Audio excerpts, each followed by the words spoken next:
अस्सलाम वालेकुम नाज़रीन, आप देख रहे हैं प्रोग्राम रोस्टेड। नाज़रीन, आए रोज किसी न किसी टिकटॉक स्टार, इंस्टाग्राम स्टार की वीडियोस वायरल हो रही हैं। कहीं पर वो जो टिकटॉक स्टार हैं उनको गिला है कि उनके जो पार्टनर हैं उन्होंने ये किया है, कहीं पर पार्टनर ये गिला कर रहे हैं कि ये मुझे ब्लैकमेल कर रही हैं, और कहीं पर किरदार कोई और है। जैसा कि आप जानते हैं कि पिछले दिनों एक इंस्टाग्राम स्टार की टिकटॉक वायरल हो गई, वीडियो वायरल हो गई, नाजेबा वीडियो वायरल हो गई, ये सब। और लिया में भी काफ़ी अरसा से ये चल रहा है। और आज हमारे साथ मौजूद हैं लिया की एक बहुत बड़ी कंटेंट क्रिएटर हैं, हैप्पी लिया के नाम से इनका टिकटॉक और फेसबुक है।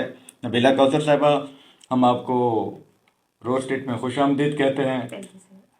कल्बे शुक्रा, आपका पहला सवाल।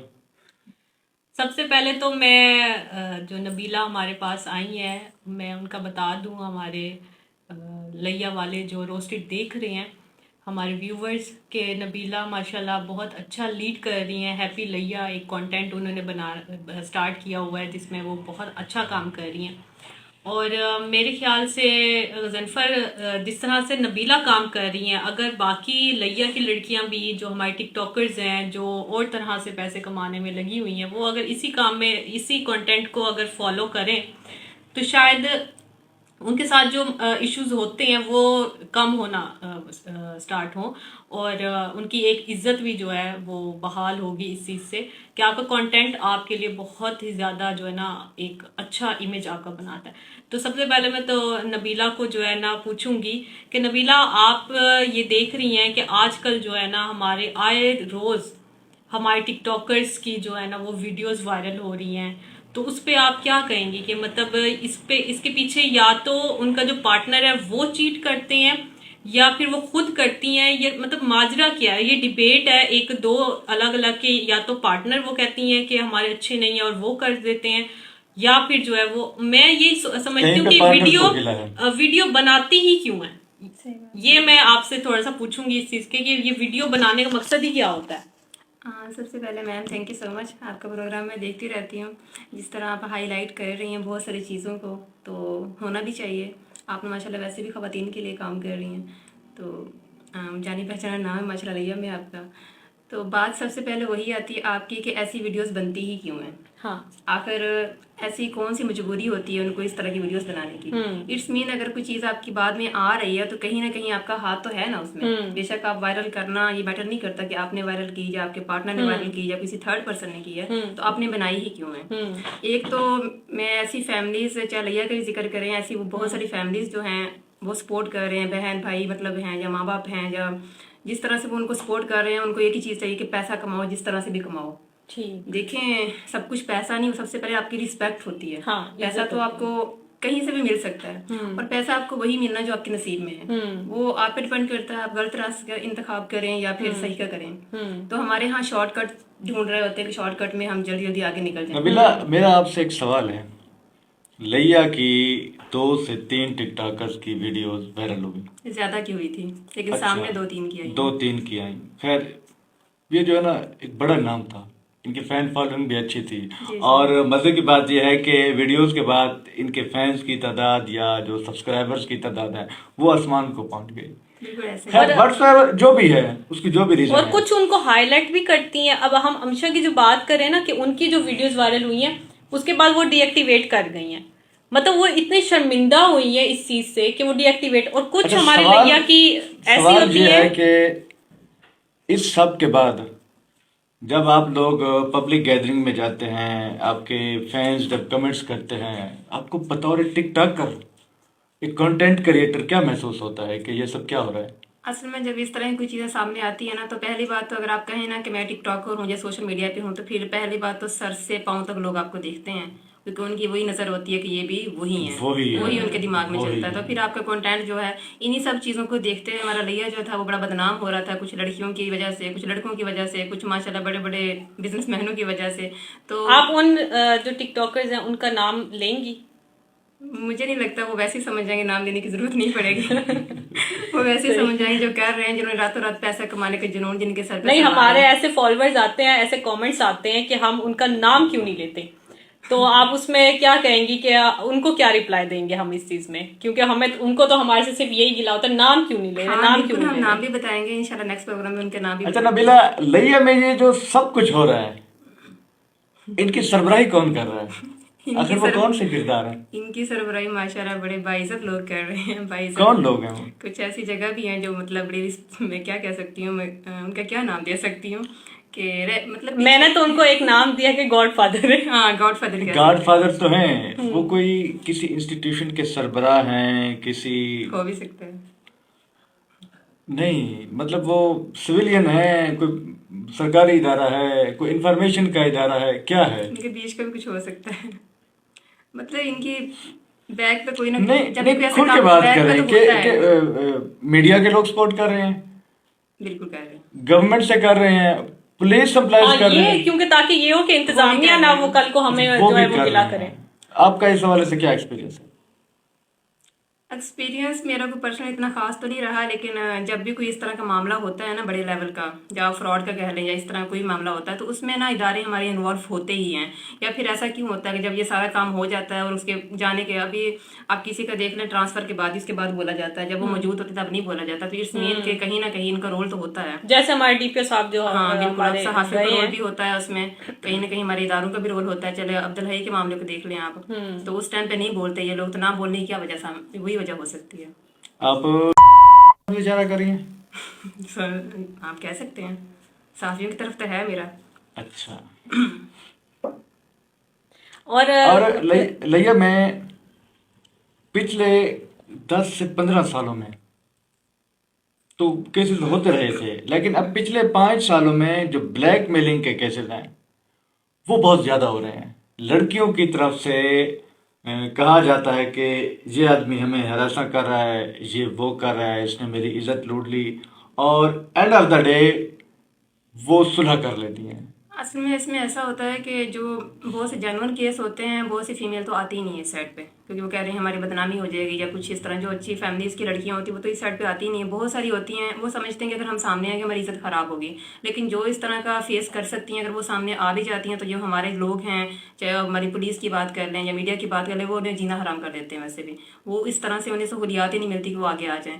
और कुछ जो इस तरह के फेक चल रहे होते हैं वो बहुत से आगे आ जाते हैं। मतलब फेक केसेस कैसे हो सकते हैं? फेक भी बहुत कुछ चल रहा है माशाल्लाह, झूठे केस बना देना या झूठी ऐसी चीजों को लेके आना, ब्लैकमेल करने के केस लिए। किस तरह से, मतलब क्या उसमें मतलब एक दो चीजें इस तरह की सामने आई हैं। अगर नेक्स्ट कोई उसका करेगा तो मैं एक्सप्लेन भी कर दूंगी, अगर किसी को सवाल होगा इस तरह का कि झूठी कोई चीज़ किसी के खिलाफ बना देना, किसी को यूज़ कर लेना, किसी भी लड़की को, किसी भी फीमेल को, किसी के खिलाफ, किसी बिजनेसमैन के खिलाफ या किसी पैसे वाले के खिलाफ, और कह देना कि हाँ ये वकूआ हुआ है, जैसा मामला हुआ है, ऐसा होता भी नहीं है। तो उसमें भी इदारे सपोर्ट कर रहे होते हैं। नबीला, आप ये कहना चाह रही हैं कि किसी लड़की के बिहाव पर उसे उसके इल्म में लाए बगैर या उसकी इजाज़त लिए बगैर किसी कारोबारी आदमी को हरासा किया जाता है बिल्कुल किया जाता कि आपकी वीडियोस, आपकी पिक्चर्स फलां लड़की के पास हैं और वो आपके खिलाफ अदालत में जारी है या पुलिस के साथ है, या जारी नहीं है। भी है तो नहीं भी है तो आपको साबित करने में टाइम लग जाएगा, ये सब करने में। अब जो अच्छा, बंदा उनको ये चीज बावर कराई जाती है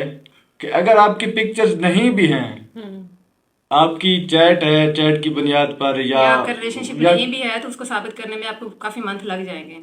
अच्छा, अब जो बंदा तो फेस और अब अभी अभी एक टिकटॉकर की वीडियो वायरल हुई थी, जो उन्होंने कहा था फेक है, वो मेरे ख्याल से है भी फेक, जो हमें पता चला था सारा, बिल्कुल फेक थी। लेकिन उसमें उन्होंने एफआईआर हो गई, सारा कुछ हो गया, लेकिन उसमें आगे का क्या हुआ, मतलब हमें कुछ अभी तक नहीं मिला कि उन्होंने एक बंदे का नाम भी दिया है कि इस बंदे ने जो है वो ये फेक वीडियो जो है मेरी वायरल की है और ये बनाई गई है इस तरह से।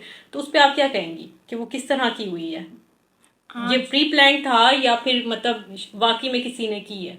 प्री प्लान था ये तो मुझे नहीं कह सकता, लेकिन वो वीडियो उस लड़की की नहीं थी, वो वाकई बनाई गई थी, वो वाज़े पता चल रहा था कि वीडियो उसकी नहीं है। अच्छा। लेकिन ये प्री प्लान उसने, अब बहुत से लोग कह रहे हैं कि उसने फेम के लिए खुद ही की है, वायरल व्यूज के लिए की है, कि अगर उसके पास वीडियो किसी और ने वायरल किया था उसका क्लिप, बहुत से लोगों का यही कहना है कि क्लिप खुद ही किसी और ने वायरल किया था तो उसके पास कैसे वीडियो आई कि ये इस वीडियो में से लिया गया है। मतलब ये बहुत बड़ा मिलियन की तादाद में वीडियोस हैं, उसमें से एक वीडियो ढूंढना जिसमें से कि इसमें से एक शॉर्ट क्लिप लिया गया, ये बहुत नामुमकिन सी बात है। और अगर ढूंढा है, मतलब मेरा पर्सनल कोई एक्सपीरियंस नहीं है इस टाइप का।